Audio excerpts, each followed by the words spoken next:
નમસ્કાર, હું છું હિમાંશી દેસાઈ. સરસ્વતી શૌર્ય ન્યૂઝમાં આપનું હાર્દિક સ્વાગત છે.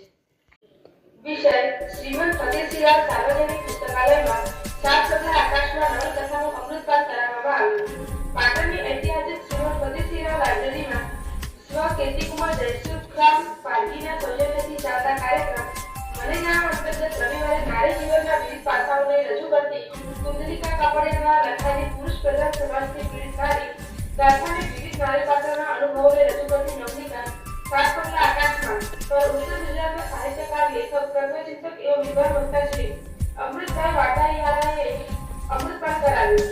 લેખિકા કુંદલિકા કાપડિયાએ આ નવલકથામાં સ્ત્રીને પુરુષ તરફથી થતા અન્યાયના વિવિધ પાત્રના ઉદાહરણો દ્વારા આજના જમાનામાં સ્ત્રી સન્માન અને સ્ત્રી સશક્તિકરણની વાતોની વાસ્તવિકતા તથા કડવા અનુભવોનું ધારદાર વર્ણન કર્યું છે.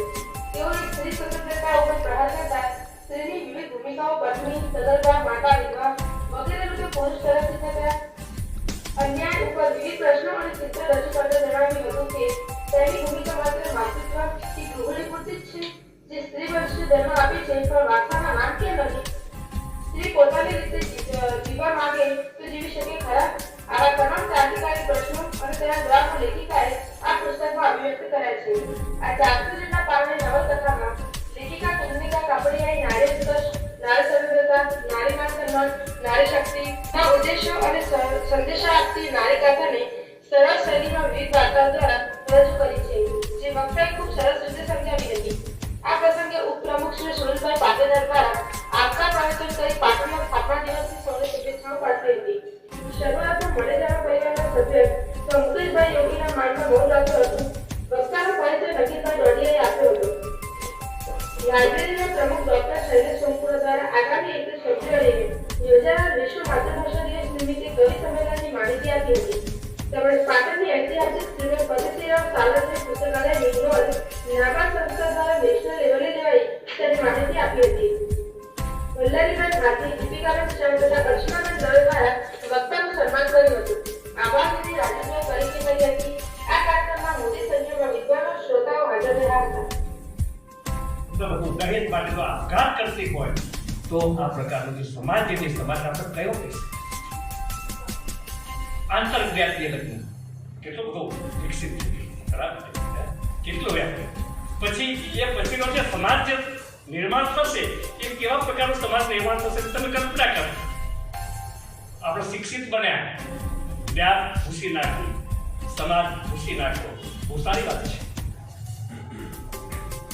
રીત રિવાજો ભૂસી નાખ્યા, પણ કેમ એમ નથી બોલી હતી? કેમ? હું સમાજ સાથે સંકળાયેલો છું તો બધું એક વાત તમને કરું. દરેક સમાજમાં, દરેક કોમની અંદર બધા જ એવું કહે છે કે આંતરજ્ઞાતીય લગ્ન થઈ જાય છે. દીકરીનું મૃત્યુ બધાની સાફ સાફ પસંદ કરતી નથી અને ભાગે છે ત્યારે રિક્ષાવાળાને લઈને ભાગે છે, પાનવાળાને લઈને ભાગે છે. સમજી જવું જોઈએ. અને પહેલા તો કોઈ શીખામણ આપ્યું આપણને કે તમારો છોકરો નશારો ખાતો હતો ત્યારે ઉઠ્યા તો સારું થયું. સોમપુરા સાહેબ કે તમે મને ચિંતા અત્યારે તો હું કહું તમે મારા દીકરાનો ભગો તો આ સમાજ, આ શિક્ષિત સમાજનું ચિત્ર છે. દરેક મા બાપને ખબર છે પોતાનો દીકરો શું કરે છે, દીકરી શું કરે છે, અને ભાગી જાય છે ત્યારે રોજ સમાજ એને શિક્ષા કરે છે તારા દીકરી સાથે વ્યવહાર કરવાનો. એવું સમાજના મંત્રી તરીકે મારા બોતેર સમાજનો એક મંત્રી તરીકે મને ખબર આવા કિસ્સાઓ આવે. અમે એને કહીએ તો શું કહી શકીએ? જે દીકરી મા બાપને એમ કે હું તમને ઓળખતી જ નથી, બોલો. અમે એવું નક્કી કરીએ કે જે દીકરી ભાગી ગઈ છે એની સાથે મા બાપે વ્યવહાર કરવો નહીં, પણ પાછા પાડે વ્યવહાર થતો જ હોય. પછી પાછા કે સમાજ શું કરે છે? સમાજની ફરજ નથી આપી દીકરીને પાછી લાવવાની. અરે દીકરી તારા ઘરમાંથી ભાગી ગઈ છે. કેટલાક કિસ્સામાં તો એવું પણ બન્યું છે કે કોઈને ચેતાવ્યો કે જો નીકળી છે તો એ ન ગયા, પછી સમાજ દોષ આપે. એનાની એક બીજી બેન બંને નામ